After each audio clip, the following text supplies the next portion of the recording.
વિકસિત ભારત 2047ના રાષ્ટ્રીય સંકલ્પને લોકભાગીદારી દ્વારા સાકાર કરવા તેમજ વિકસિત ગુજરાત 2047ના ધ્યેયને જન આંદોલનનું સ્વરૂપ આપવા રાજ્ય સરકાર દ્વારા તારીખ 5 જૂનથી 21 જૂન 2026 દરમિયાન રાજ્યભરમાં વિવિધ જન કલ્યાણલક્ષી અને જનજાગૃતિ કાર્યક્રમનું આયોજન કરવામાં આવનાર છે.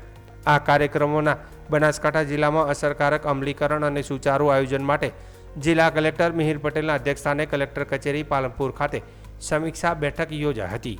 સમીક્ષા બેઠકમાં જિલ્લામાં એક પેડ માં કે નામ વૃક્ષારોપણ અભિયાન, સ્વચ્છતા અભિયાન, પ્રગતિ પથયાત્રા, પ્રતિષ્ઠિત વ્યક્તિ સંપર્ક અભિયાન, વિકસિત ભારત સંકલ્પ સંમેલન, સરકારની સિદ્ધિઓની પ્રદર્શનની, જન કલ્યાણ શિબિરો તેમજ પ્રાકૃતિક ખેતી કાર્યશાળાઓ સહિતના વિવિધ કાર્યક્રમોના આયોજન અંગે વિસ્તૃત ચર્ચા કરવામાં આવી હતી.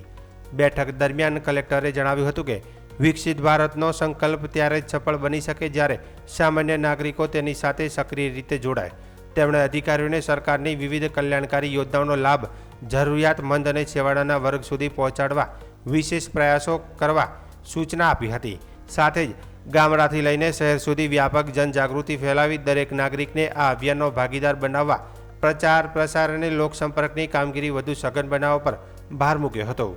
કલેક્ટરે વધુમાં જણાવ્યું હતું કે વિકસિત ભારત 2047નો સંકલ્પ માત્ર સરકારી કાર્યક્રમ ન રહી જન આંદોલન બને તે માટે તમામ વિભાગોને સંકલિત પ્રયાસો કરવા જરૂરી છે.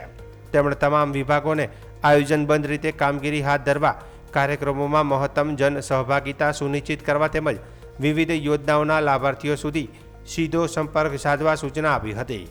કાર્યક્રમોના અસરકારક અમલીકરણ માટે વિવિધ કાર્યક્રમ દીઠ જિલ્લા કક્ષાના નોડલ અધિકારીઓની નિમણૂક કરવામાં આવી હોવાનું જણાવતા કલેક્ટરે નિયમિત સમીક્ષા, સતત મોનિટરિંગ અને સમયસર અહેવાલ રજૂ કરવાની પણ સૂચના આપી હતી.